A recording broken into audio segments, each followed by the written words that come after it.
Hello, everyone. I'm honored to be back here for the second part of Back in the Day, hosted by none other than Brian Keene. And we are here to raise money for the HWA Scholarship Program. So I want to introduce Brian Keene, and we can get this show on the road. So thank you, Brian. Thank you, Max. A pleasure to be back here with you again. We ought to start doing this on a regular basis, I think. Maybe. Yeah, I agree. Yeah. If the HWA membership agrees, let us know. But yeah, as we just said, we're here to raise money this month for the HWA Scholarship Program. Since 2014, that program has helped aspiring professional horror writers with their education in the field. It's an important cause. It's something with a 15-year-old who has declared to me that, you know, his career goal is to be a writer like his father. It has become a cause that is now near and dear to my heart. And I hope it'll be near and dear to your heart as well. Seriously, all joking around aside, it's a good thing. And we hope you can donate. If you're watching this right now, what is the best? What's the best link for them to use, Max, to donate? They can go to pledge.to/Halloween in July, and we can put that in the. We can have Angela put that in the comments. Yeah, absolutely. And, you know, if you enjoyed tonight's show, if you enjoyed last week's show, if you enjoyed any of the other streams that have been made available to you for free, if you can pledge even $5 or $10, it'll make a big difference. Yep. So speaking of tonight's shows, let's bring on our guests. First up, we have Ellen Datlow, one of the premier editors and anthologists in speculative fiction, including horror and dark fantasy. She is the winner of a truckload, and that's an actual scientific measurement, truckload of World Fantasy Awards, Bram Stoker Awards, Hugo Awards, Locus Awards, International Horror Guild Awards, and even a Splatterpunk Award. Ellen, welcome to the stream. Thank you. There she is. It's a very small truck. But... Next up, we have Steve Raznick-Tem. He's the author of over 400 short stories. Think about that. His books, between novels and collections, number almost 30. And his honors include several Bram Stoker Awards, a World Fantasy Award, International Horror Guild Award, and a British Fantasy Award. Steve, welcome to the stream. Thank you. It's actually over 500, but who's counting? Is it over 500 now? I gotta catch up. Apparently, there's some stuff I need to add to the library in there. And also joining us is Linda Addison, poet and writer of horror, fantasy, and other speculative fiction. She was the first African American to win the Bram Stoker Award. She has since gone on to win multiple times, and she's one of my longest suffering friends in this business. Linda, welcome to the stream. Hey, that's right. Send me money. I will tell you all the secrets about Brian. That's going to be your final book? You're working on it now, and you know it. And when you shuffle off this mortal coil, you've left instructions. It's a tell-all. Make me sound good. Always. All right. Now, as we did last week, you folks who watched last week's stream with David Scal, John Skip, Douglas E. Winter, and Chet Williamson, you'll pardon me if I explain this to the folks who didn't. This is not in any way, shape, or form an old folks panel, okay? But what we're trying to do here is present a generation of horror writers and editors and professionals for whom many things were different when they were starting out. All three of our panelists tonight are important voices who still have valuable things to say and whose impact influenced those of us who came along a decade or two later after they got their starts. So whether you know it or not, whether you're familiar with their names or not, you owe these folks a debt. And tonight we're going to talk a little bit about why. So my first question, all three of you, when someone summarizes your careers the way I just did, you know, basically Wikipedia for YouTube, what is something that never gets mentioned that you wish people remembered about you, or you wish people acknowledged? I see everybody thinking. I'll pick random. Linda, let's start with you. Wow, that's a good one. The only thing that comes to mind when I tell people this, and I don't think it is very surprising, is that I am a crazy, mad, insane Star Wars collector. I have so many Star Wars toys and things. It's not even funny. I have toothbrushes. I mean, I got sheets and towels. It's insane. But other than that, I can't think of anything else. You know, I always just say I won a lot of awards. I write weird stuff. That's pretty much it. That's it. That's it. Steve, what about you? Well, I published a lot of crime fiction. I've also published a lot of science fiction. Probably 20 years ago, I animated 2 short animated films that were in a few film festivals. When I was a kid, I was an amateur magician. I was also into puppetry. I've done lots of odd things over the years. I did not know about the magician thing. Yeah, I was terrible. I was also a terrible ventriloquist, but I still enjoyed it. I was also an artist for a while, also a terrible artist, but I enjoyed doing it. Yeah. Ellen, what about you? Well, then I started in mainstream book publishing in 1973 or 4. And as I have said in interviews, I got nowhere slowly. It was very classist at the time. I mean, this was as a mainstream book publishing. I think the genre publishing, even back then, was way different. You know, there was just much more openness as to who could get ahead and do things. Now is that when you were at Holt, Reinhardt, and Winston, or Crown? Yeah. Oh, yeah, exactly. Sure. Well, Yeah. Little Brown was the first job, but Holt, Reinhardt, and Winston made it very clear because my boss was a Yalie, and most of the assistants or assistant editors or junior editors or whatever came up from the Ivy League, and I really think that worked against me, but I don't think I kind of realized it at the time. I mean, I knew that I wasn't getting ahead for whatever reason, that I wasn't given the opportunities that I felt I should have that other colleagues were when they were junior editors. Yeah, so it was really only looking back that I realized it was totally Ivy League, totally classist situation. So it wasn't until you made the move to genre with Omni that you really started to be able to, what you felt like being able to prove yourself then? Oh, yeah. Well, Yeah. I mean, Omni was the start of my career. I mean, it was different. You know, it was like struggling in book publishing for about 5 years. And I avoided genre initially because I didn't want to be pigeonholed. Okay.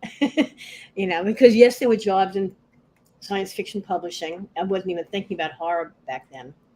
And I did some reading for some of the other senior editors.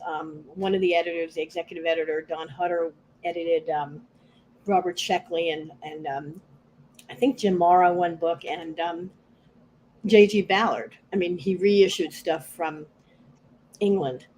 And I forget what my point was, but that was really the only. So I was starting to read a little bit of genre then as a freelancer. Also, I read for the Science Fiction Book Club, you know, as a freelancer, and Book of the Month Club, and Dell Books, and various book publishers being their first reader, for, you know, I would get paid per novel to read. So yeah, I mean, it wasn't until I got to Omni that I actually found myself, basically, that I realized what I actually wanted to do too. Okay, I want to circle back around to that. But one thing we got into last week, and I thought, man, I got to remember to ask Steve about this next week. We talked about covers back in the day. You know, of course, the example that always gets brought up is the original cover to Jack Ketchum's The Girl Next Door. You know, it's a skeleton cheerleader with pom-poms. It has nothing to do with that emotional gut punch of a novel. But another great example of that, Steve, is Excavation, 1986. I remember buying it. I was 17 years old. And that cover did its job. It got me to buy the book. I thought, this looks like a zebra horror novel. And I bought it. And, you know, I've always thought as an adult that cover did a disservice to that novel. You know, it indicated it would be this ghastly Tales from the Crypt style story. And instead, it was this moody, atmospheric, slow burn, intensely personal, quiet horror novel. It was one of the first quiet horror novels, other than maybe Charlie Grant, that I read and just then went back and immediately reread, seeing how you'd put the words together and stuff.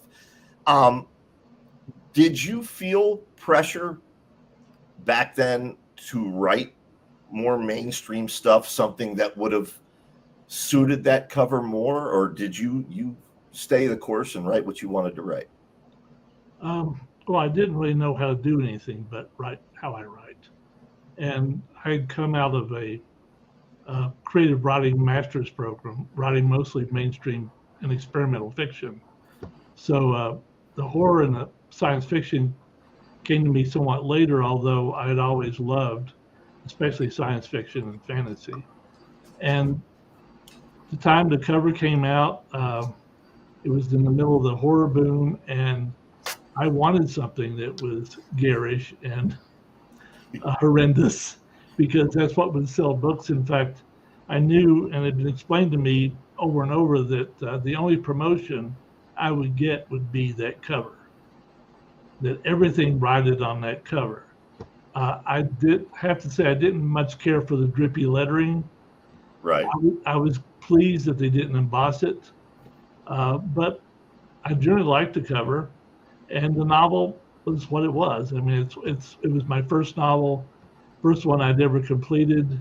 Actually, it's the first one I'd really made some effort to complete. I had started some other books. Like Blakehand was started when I was in high school, and Yubo was started when I was in undergraduate school. But I knew they were going to take a long time to finish. Excavation took me, I think it was 3 months. It was the shortest time I'd ever spent on just about anything. Yeah.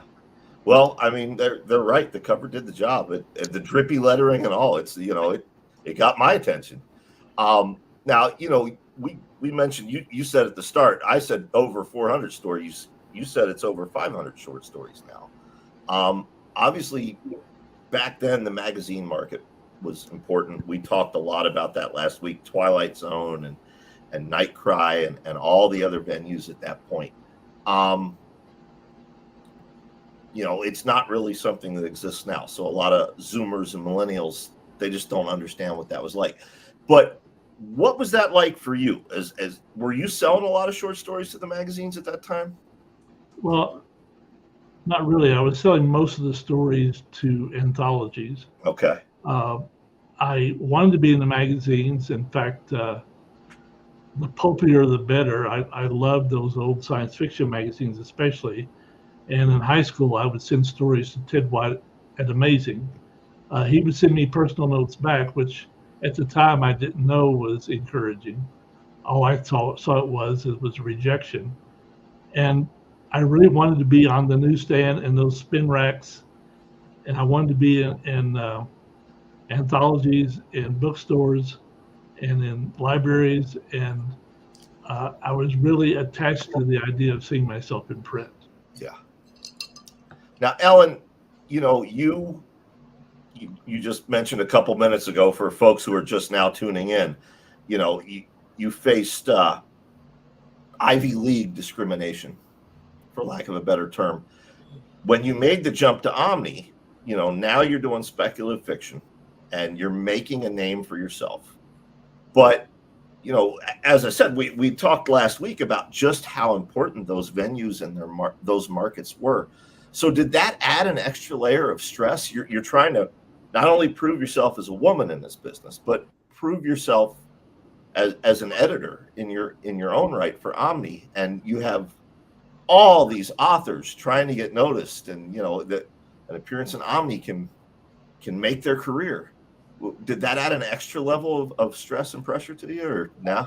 I didn't even realize it. I mean, it didn't. No, I mean, I had to prove myself as an editor rather than a writer / editor, because the first two fiction editors are Omni were Ben Bova and Robert Sheckley, and they were hired for their names so that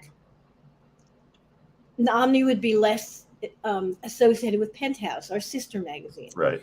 And they figured, okay, these guys are known by the science fiction community, and people won't think about Penthouse. So I was the only fiction editor who was not a writer. So it was a whole different situation. You know, I mean, there are other stresses, but not that. Yeah. Did you get blowback from anyone in-house because you weren't a writer? Did you get the, well, you don't understand. You're not a writer. Not at all. No? No. Good. I don't think, I mean, don't forget, the fiction department was so separate from nonfiction. I mean, we were together, but no one in the nonfiction department read fiction, at least when I started, or most of the people didn't. So it was a totally different world. No one there cared what I was doing. And usually, if I was lucky, neither did my bosses. Usually. So, no, I did not get, I got pushed back from some people in science fiction for getting the job. Again, because I was unknown. I came out of nowhere. Right. I was not a fan. I mean, a lot of people in science fiction and editing came out of fandom. I didn't even know fandom existed. So I came, as far as the people in science fiction, the writers and everybody else, they didn't know who I was. So in that sense, I got more blowback from them than I ever got in-house. Right. From Omni people. Now, Linda, like myself, your first sale wasn't until after the great horror crash, which we talked about in last week's stream. I think it was 96, right? Something like that, yeah. But you had started long before that. And you and I have talked about this privately, but I don't know that we've ever talked about it publicly on the horror show or anything. Mm-hmm. It was doubly hard for you because you were selling poetry. Oh, man. And at that point, the magazine market had basically become the zine market. What were some of the challenges in trying to sell speculative fiction or speculative poetry to a market that was completely changing and becoming zines? I mean, I think I was totally driven by just seeing my name in print. I wasn't driven by money, obviously. And I wasn't driven by much else. I just wanted to see my name in print. So I had my own plan, and I've spoken on this before, and that is wherever Marge, Simon, and Charlie Jacob were published, that's where I sent my work. So that's how I discovered, the little places that did buy horror or weird poetry. Yeah. I just followed the other people that I was reading. All right. Now, one of the things we're talking about tonight and that we talked about last week is how things have changed. And that change is a regular cyclical thing in this industry. And all three of you are in unique positions to spotlight some things. Steve, I want to start with you. And you said it yourself earlier. You write the way you write. And I agree with Joe Lansdale, who I'm paraphrasing, but basically you're a genre of Steve Rasnick-Tem. But you also said earlier, you wanted to get into some of those pulps like Amazing Stories, and you wanted that garish cover for Excavation. Did you ever purposely try to write not like a Steve? Did you ever try to write something more mainstream, hoping you could sell it, or something more pulpy, hoping you could sell it, or did you stay true to your voice throughout? Well, see, when you use the word mainstream, I think of realistic literature. Okay. Because actually, that's the tradition I came out of. When I went into the writing program at Colorado State, I sent them a bunch of science fiction and fantasy stories, but they thought I was a Southern surrealist.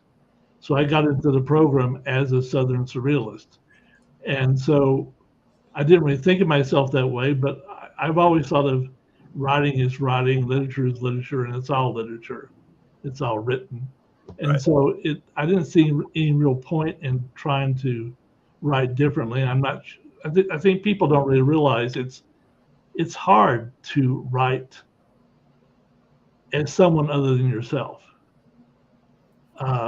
Some people may be able to do it. I'm not one of them. I'm interested in all kinds of horror, so I have written some quite graphic stuff. I'm more comfortable with the more subtle kinds of fiction. Um, some people ask me, why don't you write a bestseller? And I say, well, hey, if I knew how to, maybe I would, but I don't know. At least in my experience, the people who write bestsellers write the way they write. Right.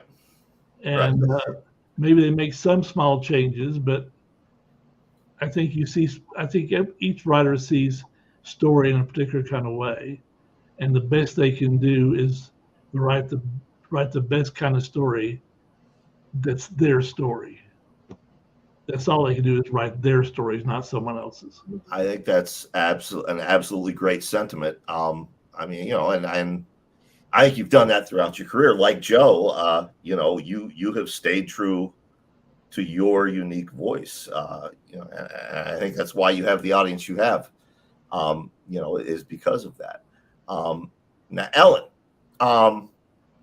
we talked about your struggles against the Ivy League, and then your struggles against you weren't a fan of speculative fiction when you got the job, but you were also doing this at a time when I think it's fair to say women in our industry did not have the footing or position that they have now. What kind of things did you have to deal with specifically as a woman? And what advice, would you give young women now? In many ways, we're at a different point in society, but it also feels like we're regressing as a society. Mm-hmm. So you're kind of uniquely positioned to advise on that. Well, I keep smiling and laughing because there's a story. Because Linda, I'm sure you know about it, Charles Platt, where Charles Platt tossed beer at me at I think it was I don't know which convention it was. I think it was in New Haven, because he was jealous that I got promoted at Omni and he wasn't hired. Yeah, I mean, was it sexist? Probably, but it was also just envy because he assumed everyone would know who he was. And actually, Bob Guccione probably had no idea who he was, so wouldn't even think of him for the job. But, there was more harassment, but as an editor with a certain amount of power, I know that I did not experience the harassment that young writers did, female writers. Money gives you power.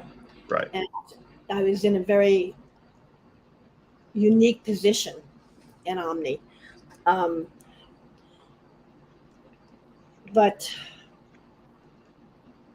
I mean, yeah. So, I mean, when people say how, did you feel that there was sexism against, that it was hard being a woman in the field? I was not in horror at the time. I was in science fiction.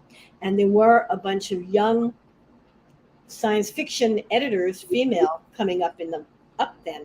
And in fact, they were accused of someone wrote some stupid article about that they were the Ivy Leaguers coming up in science fiction, like Susan Allison and Beth Meacham and Sean, all these people.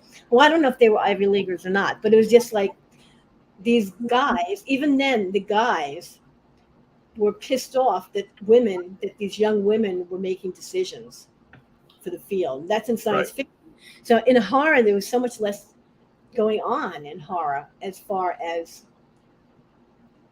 now. I mean, now horror has exploded in publishing, small press, short fiction and novel. But back when I was getting into horror, I mean, I always loved horror, but I wasn't supposed to publish it in Omni. I did a little bit.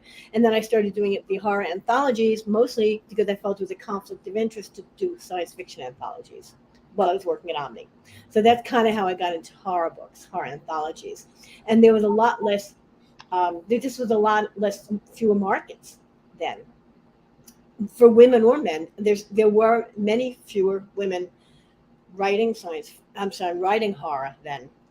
I'm not sure, Linda, when do you think that changed? Was it the 90s or 2000s that suddenly women were all over the place?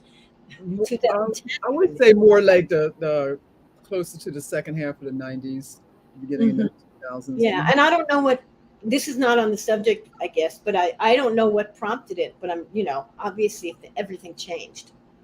And I don't know if you guys, if you know if you have any ideas of what prompted the emergence of more women into the horror field. Well, there's Women of Darkness, the Kathy Potosik anthology, and Lisa Tubble came out with an anthology around the same time. Yeah. It's all women. Was that in the 80s or 90s? I Probably in the 90s. think it was early 90s. Okay. So there were a few dozen women who were writing horror, but that was about it. Yeah. That we were aware of. I mean, there must have been other people who weren't getting published yet. When I started, there was Quinn Yarbrough, Elizabeth Massey, a couple other people. Susan Mickey Charniss was writing some. Yeah. I know by the late 90s, when I was starting, Linda, when you were making your first sale, it seemed very natural. They were always there with us. Linda, Sephora, the Sarahs, Mary San Giovanni, they were already there with us. We were all trying at the same time. But now I don't have this in my notes, but two thoughts occur to me. First, Ellen, you're talking about these young women in the 80s coming up in science fiction as editors and getting blowback for that. We talk about how some things change and some things don't change. We just saw that a few years ago in the comic book industry with the female editors at Marvel, Heather Antos and the rest. I don't mean to say and others. It's just I can't remember who all was involved with that, but Heather was very prominently harassed simply for the crime of being a young woman trying to edit comic books for Marvel. But the other point I wanted to bring up, and I'm trying to think how to phrase this, Linda, you'll remember when we were starting.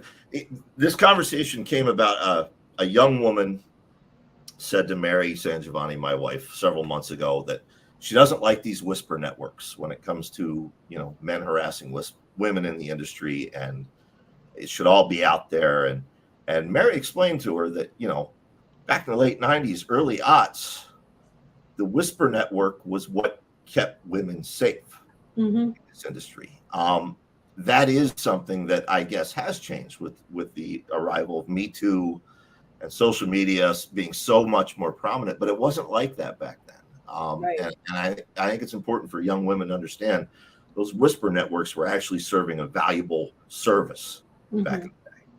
Linda, it was quite a while there too, Brian, that even when I was getting published, I mean, I remember being on a couple of panels with women and them talking about getting negative stuff back at them because of as a woman in horror, like women can't write horror and that kind of thing. Now, I never came across that, but I think that's mostly because I had like a Philly attitude. Like, I will slap you if you're going to get dumb in front of me. But the rest of them, I remember actually there was an article, there was a piece by a prominent horror writer who's no longer with us, and I'm not going to mention his name, who wrote really nasty, who was upset because Linda Morano, who was at, she was a big bookseller on the West Coast. I can't remember what the name of the company were. And someone else, 3 women, had written things negatively about this guy's work and was just really nasty about it. And that was, you know who I'm talking about? I don't. It doesn't matter. I can. I mean, I probably do, but I don't remember but I don't know what decade that was. I don't know when it must have been when I was doing the Year's Best. Yeah, but I started the Year's Best Fantasy and Horror in 1986 or 87, so it might have been the mid 90s or something. Yeah, but I mean, even when Mary and I were walking the walk, Brian, there were a lot of women who were feeling negativity and being things said to them because they were women. I don't think Mary probably has much either because she got an attitude situation. But well, I mean, Mary used to get, when she and I first started dating, we used to get, well, the only reason she's being published is because she's dating Brian Keene, and it's like, motherfucker, she's been doing this since '95, same as me. She sold her first short story before I ever sold mine, But Yeah, I don't know. I remember you would hear the snide comments often after y'all left the room. No doubt. And back then, we would tell the person, dude, knock it off or whatever, but it was done in person at con, Mm-hmm. nowadays social media is a thing that exists and it's done in front of everybody. But yeah, I want to make sure that younger viewers understand the Whisper networks served a very important purpose back in the day. Maybe not so much now, but back in the day. But Linda, there's something else from back then, and I know full well what your experience was like. I can very much remember a time when the only two people of color at conventions were you and Jesus. I was going to say, go there, because that is huge, gigantic. Yeah. I mean, the last two Stoker cons have had gatherings and pictures of Black men and women horror writers that I never thought I would see in my life. Yep. The numbers, not just the not the names, but the numbers. So many times going to these things and being the only Black woman, the only Black person. I mean, it's like a whole thing. I have a very dear memory, and I've never shared it with you privately. I probably should have. I'm gonna bring it up now. I remember an early horrifying convention. I believe it was 2002, 2003, and Wrath James White was there, just starting out. Maurice Broaddus just starting out. Cheshire Burke just starting out. Andre Duza just starting out. And Linda, you were giddy. I was beyond. You were so excited all weekend long. And it was the first time I really sat back and thought about it. I'm like, what's that got to be like for her? What was it like for you back when it was just you and Jesus? I mean, was that daunting to? It was, I would say it was a big part and a gift for my evolution, because I would walk into those rooms as a horror writer. I didn't even walk into them as a woman.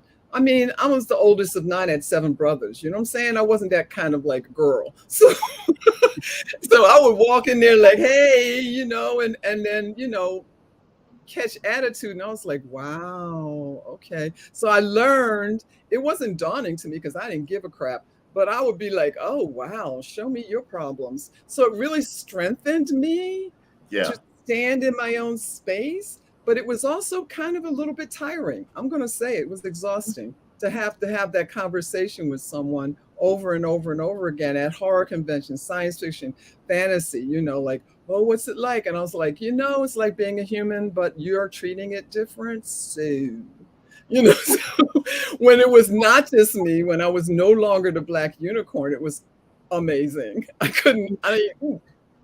Do you find that you still are having that conversation in a way, though, or has that, somewhat, but not as much as I did then.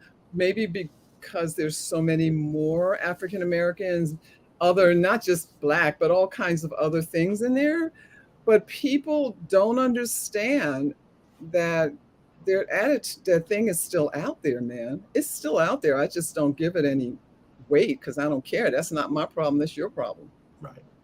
I mean, especially the awards. The awards were like, I think that really blew up some people who were feeling kind of insecure about life. Speaking of the Stoker Awards this year, was just beautiful. It was beautiful to behold. Lifetime achievement, everything, so amazing. Yeah. So we're about halfway through, folks. Watching, if you have questions, type them in the comments, and we will do our best to get to them. I forgot to announce that halfway through last week, and then we didn't have a lot of time for questions. So we've talked about things that have changed. What things have stayed the same? Or maybe a better way of asking this, what hasn't changed that you wish would fucking change already? And Linda, you're laughing, so let's start with you. Okay. So as much as things have opened more for, like I said, not just Black, because I'm always looking for anybody who don't look like everybody else in the room and go up to them and go, hey, what are you doing? As much as that is different, that I'm not the only one in the room, there's still a lot that needs to be balanced as far as people understanding that all kinds of people write horror, right? So, there's still that out there, but it's moving in a better direction, is what I'm going to say. But I don't think that a Black horror writer has the same even look as anyone else. I don't think that's true yet, but it's beginning to become more.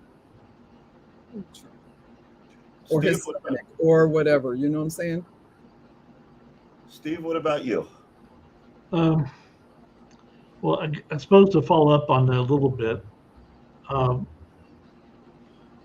I think science fiction, fantasy, and horror fandom kind of shocked me when I really got into it. And I wasn't that much of a fan when I started writing, but then as I started attending conventions and getting to know people, I was shocked by how backward and conservative it was.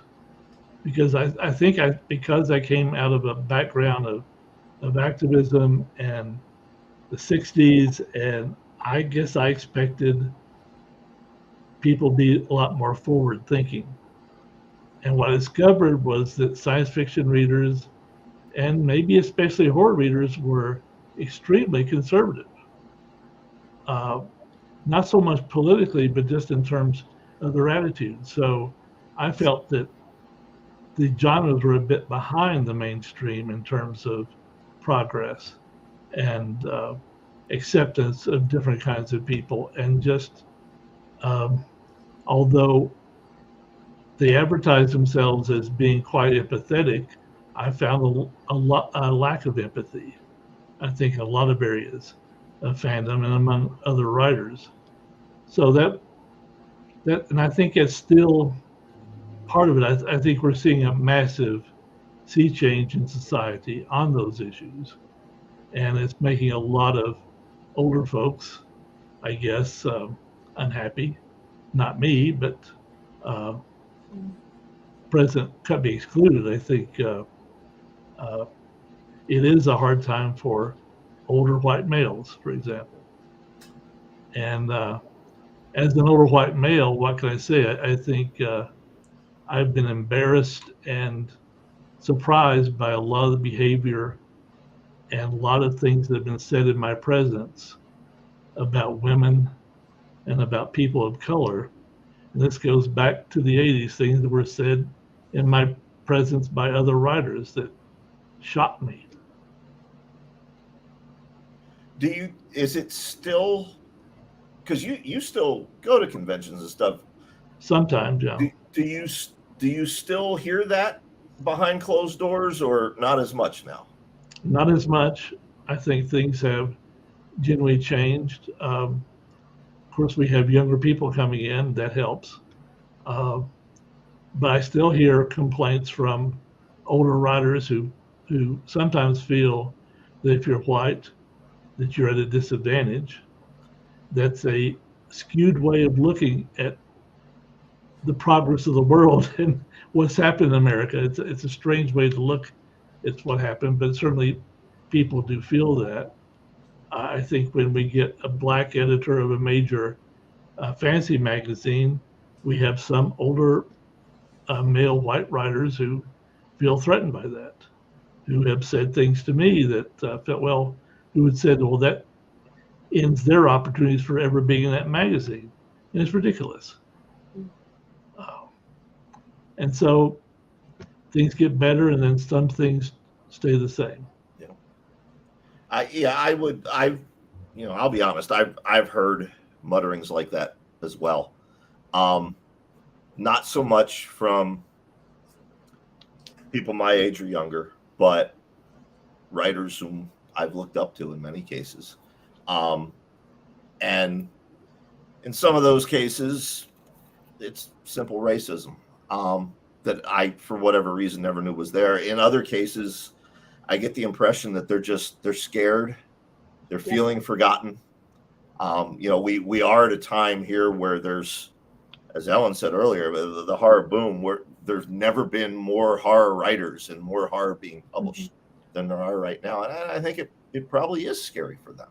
Well, people think that they're traditions. Yeah. And unfortunately, one of the traditions in the genres is sexism and racism. Yep. And it's easy to blame the other than to take a look and say, well, maybe my time is over.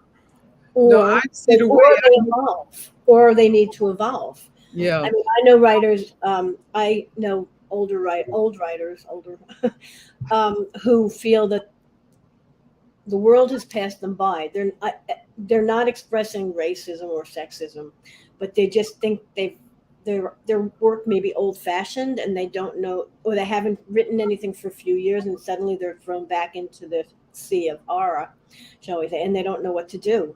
And I tell them, you should read what's out there and what's going on. Things evolve. Things that people want to write about evolve. Read things that readers want to read about evolve. You have to move with the time. As an editor, I try to be aware of what's going on around me. As an older writer, I think it's the responsibility of the writer to be paying attention to what's out there, and to grow with they can grow with their genre, or they can just be left behind. And the ones who are being left behind are very bitter about it. Right. And I also, I'm like a curious person. I've been curious my whole life, ever since I was able to read. And I have been reading about the psychology of humans, because literally I don't get it. So I'm still figuring myself out, much less somebody else out there acting insane. So, and I call things like, because someone's different, they're less. That's an insanity. So the thing is that I find interesting is that now that if you walked into a platform and said, I own this, I'm always going to come up in here, and now you have to share some percentage of it. No one's taking it all away. You have to share a percentage of it. To me, that is the problem. Is the psychological problem of racism and all kinds of other things like this. I mean, it goes deeper than that, but I mean, as far as getting published, getting awards, I mean, it's just like a insecurity of having to share when you're used to having 100%. Now you only get 90%, and that 10% feels really, really big. All right. Just a reminder, folks, if you have questions for our panelists, please type them in the comments, and we'll get to them before we end. Something I asked Doug and David and John and Chet last week, and I want to ask you guys as well. Obviously, you've had friends fall behind, fade away, or pass on. Who is somebody that you wish younger readers, particularly millennials and Zoomers, were reading that perhaps they don't know about or has been forgotten about? Ed Bryant and Lucia Shepard. Charlie Grant, he was my mentor, and certainly I loved his voice, and I wish more newer writers were reading him. Yeah, Charlie Grant's amazing. He was amazing. He was always on my case. Why are you standing here talking to me? You should be writing. I loved him. I was thinking like Tom Piccarelli. Oh, yeah. Kudos to you, Brian, for keeping Jesus' work out there. And then someone who hasn't passed, whose work is like, I think it's kind of awesome, but Gerard Horner, I'm just saying, Wagner, if you want to say it in the Breton kind of way. I mean, his work is just levels of psychology, levels of harshness, hardness, story, character. But yeah, those are... I remember the first time I met Gerard in person. We were at Tom Piccarelli and Michelle's house in Colorado, and you and Gerard came, and I got him alone in the kitchen for breakfast, and I said, "Can I ask you a question?" And I know he thought it was going to be some kind of writing question, and I said, "How the hell do you pronounce your last name?" Because I'd been buying his books and seeing it, but Oh my God, always misspelled, always mispronounced. I'm like, and did he tell you the trick? Say it like, "Who are you?" Who are there? Right, Yep. but the Breton way to say it, which is what his family was from, Breton, is Wagner. Now you ain't gonna teach nobody in America to say it that way, No. so forget it. Yeah. And Charlie Grant, I did not get to share this story last week, but I want to share it now because it endlessly amuses me. Charlie, of course, mentored Mary. Dick Lehman, Richard Lehman, mentored me. Charlie and Dick, they didn't dislike each other, but they often bumped heads. And I remember the very first Stoker Awards Mary and I had ever attended.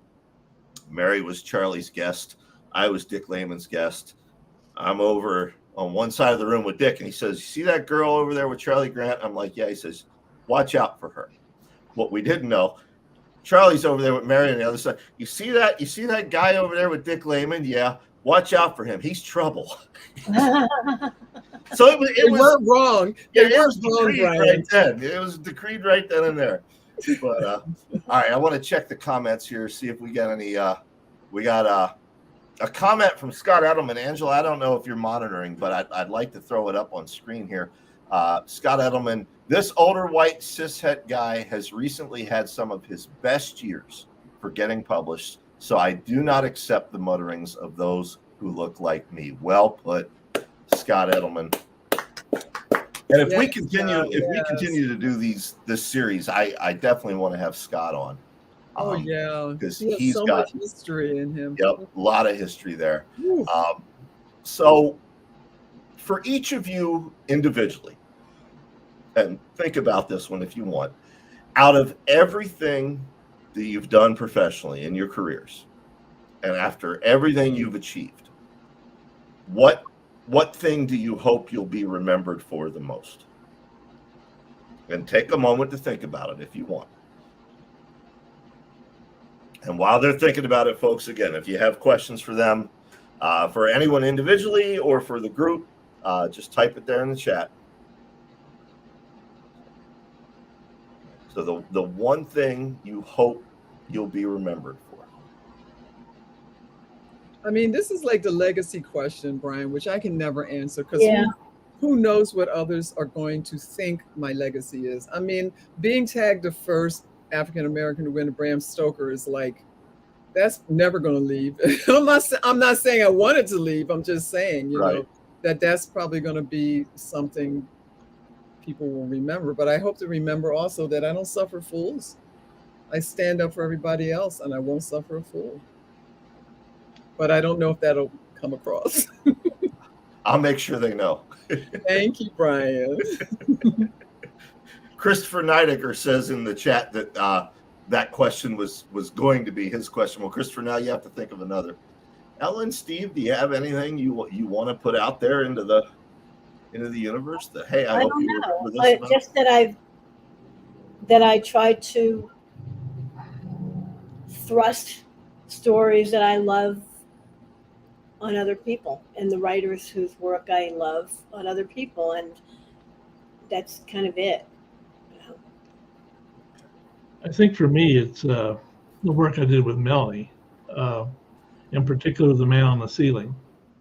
I think in part because when we wrote things together, we wrote things in a kind of third voice that was unlike anything either one of us would have written or published by ourselves. And The Man on the Ceiling was important to me, especially because it broke open my idea of what a story could be and what a book could be. I mean, I won't call it a novel because I'm not sure it fits the definition of a novel. I just tend to refer to it as a book-length work of fiction. And so I think that's probably be something we might be remembered for.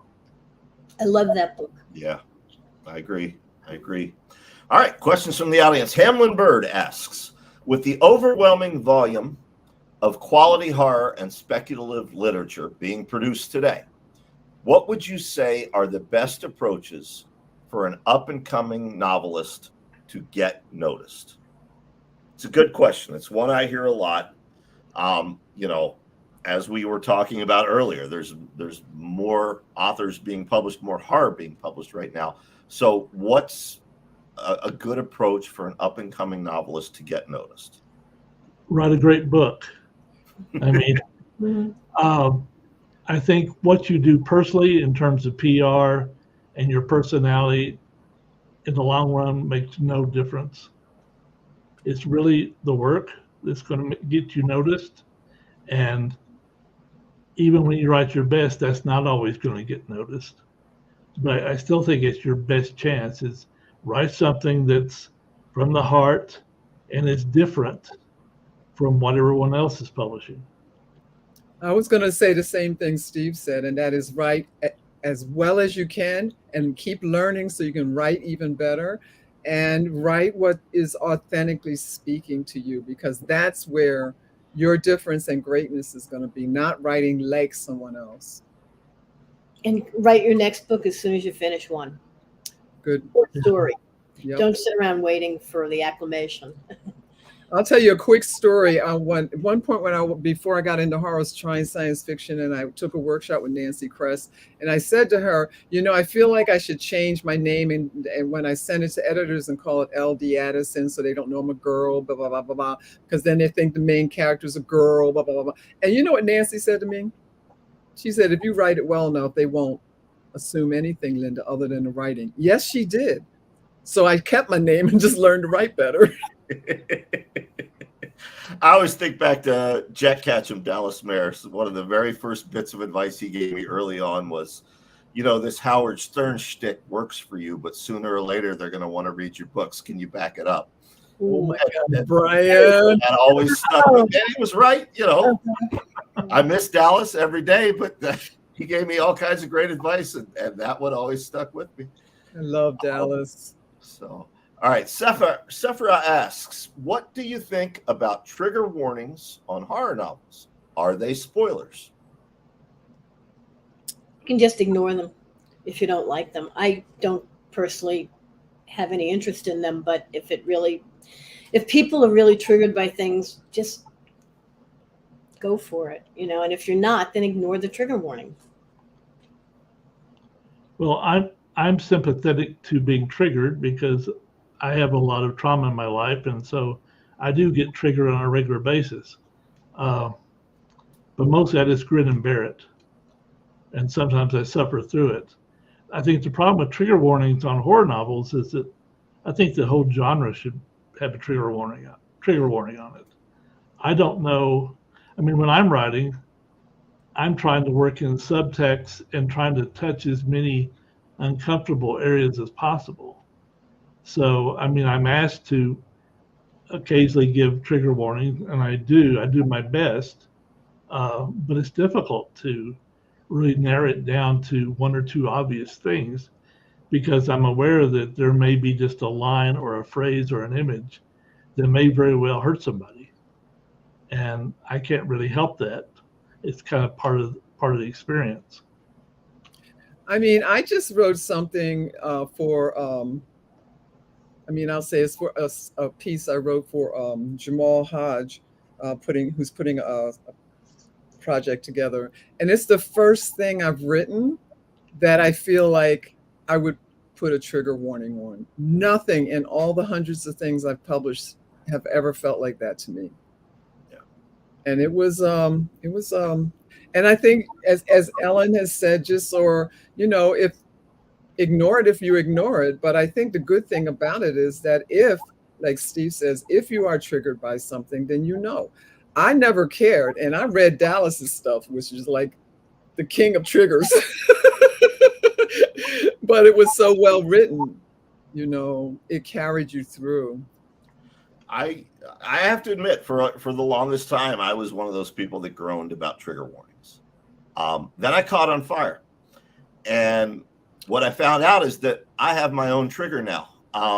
Particularly if I'm watching a film. Mary and I watched a film about 6 months after that, when I was still healing and the skin of my arm was still baby skin, and in the movie somebody catches on fire, and I had PTSD unlike anything I ever got from the military. I had to get up and leave the room, and I haven't made fun of trigger warnings ever since. I view them like the MPAA warning. on movies, or the PMRC warning on compact discs. It's there. You can ignore it, or if you need to use it, you can use it. All right. What time is it? Yeah, we probably got time for last question. This comes from Christopher. What would each of you recommend someone to read of yours, be it a novel, collection, anthology you edited, put together, etc.? One for young readers looking to sample each of you, what's the one thing you'd recommend they start with? I guess one of my best of the year to get a feel for my taste. Anyone, pick on anyone. I have a collection, Figures Unseen from Valancourt, and that's my selected stories. And that was actually the purpose of that book, was to come up with a sampling from each of my collections that pretty much states what I do as a writer. And Linda, before we get to yours, can I just give a shout out to Valancourt? They are truly doing the Lord and Cthulhu's work. So much great stuff. Steve, your collection, the Carl Edward Wagner stuff they've been bringing back into print, I really, really love what those guys are doing. Them and Dave at Crossroads Press. Between the two of them, they're bringing back so much of this great stuff that I want to hand young readers, but it was all out of print, and now it's back. So yeah, special props to them. Linda, how about you? What's yours? It's the one I always suggest, which in a way, like Steve said, I created it. It was actually Bob Booth from Nikon, who is no longer with us, who helped me come up with the idea, and that is How to Recognize the Demon Has Become Your Friend. He said, Linda, there's a lot of short fiction out there people haven't read because it's in magazines and all over the place in anthologies. And so that's a poem, a story, and that book has performed so beautifully for me. And I suggest it to everyone. It doesn't need a trigger warning if you care. So. All right. Well, thank you very much, guys. I appreciate it. And as I said, HWA members, if you can, keep in mind that this is all in support of the HWA's annual scholarship program, which has helped aspiring professional horror writers with their education in the field since 2014. If you can donate, please do. I know times are tough. Times are tough for your favorite writers too, but if you don't have the means, at least share the links, and maybe somebody else will watch this and donate. And if you can, if you can give $5 or $10, that goes a long way. I will do an amen on that, because I am the chair for the diversity grant, which is not a whole lot of money, but it's been major life-changing for many authors around the world. It's good. All right. With that, I will bid you all good night. Although I think we're on the screen until Angela takes us down. I don't have control of it.